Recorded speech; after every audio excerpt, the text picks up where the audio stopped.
Yeah.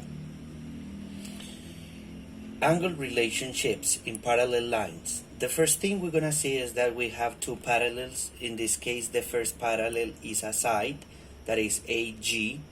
The other parallel is BH. Those are the parallels. The transversal line that cut them is CF. And those points where the parallels are cutted by the transversal are D and E. And we're going to start. For starting this, we're going to set that this angle is equal to 4x. If we name this angle, we're going to start telling that the angle is G, because it's the letter here, D, because it's the letter in the middle, and E, because it's the other letter. It means that the letter in the middle is the one that has the angle measurement. In this case, this is equal to 4x. Ready? If we already know that this is 4x, we can set the first thing is that this angle is equal to this because they are opposite to the vertex. And then define what angle is this. The angle is A because it's the first letter, D because it's the letter in the middle, and C, that is the last letter, that is the letter here. A, D, C, those are the letters that conform the angle. This angle ADC is equal to G, D, E. And these two angles are equal because they are opposite to the vertex.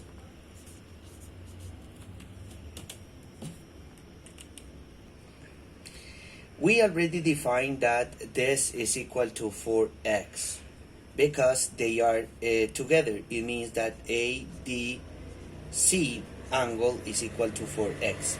Then we're going to define the same with 6.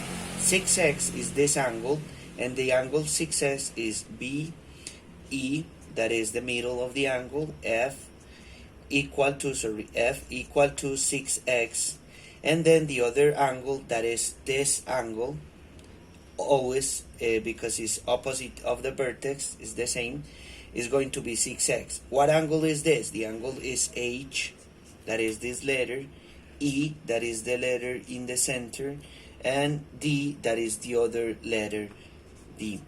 This is obviously 6x because opposite to the vertex. Yeah. Then for defining something, we're going to set that what is the value of these angles we're missing here. These angles, we need to know what are they. For that reason, we need to talk, or we need to bring a reason that is alternate interior angles. Alternate interior angles. What are alternate interior angles? Are the angles that are in the interior that are alternate and they are congruent. It means they are the same. It means this is 4x and this is going to be 4x because it's alternate interior. What is the angle 4x? We already said the angle 4x is GDE. GD, that is the angle, E, that is the letter, is equal to 4x, and then the angle BED, B, E, the angle, and D is equal to this angle, G, D, E. And they are the same because alternate interior angles. It means that B, E, D is equal to 4x. We already know that this is 4x, but also because these are opposite to the vertex, we know that this is 4x because they are opposite to the vertex. Yeah. Okay, according to this, we need to find these two interrogations mark we're missing. We can call alternate interior angles because according to the 6x and this angle are alternate interior. But for learning more, we're going to call the other rule. The other rule is alternate exterior angles. What alternate exterior angles mean? It means that angles that are angles like this, exterior, and they are alternate because they are at different side of the transversal. In this case, this angle 6x is alternate in exterior with this angle we have here. It means that this is going to be 6x2. But let's get proving it. BEF, the angle BEF,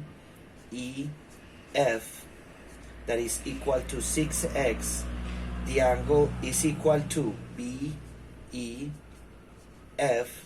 equal to the angle CDG, and they are the same because they are alternate exterior angles. It means that CDG is equal to 6x. And because we already know 6x is, we can say that this angle that is opposite to the vertex is 6x2. We already have all the measures.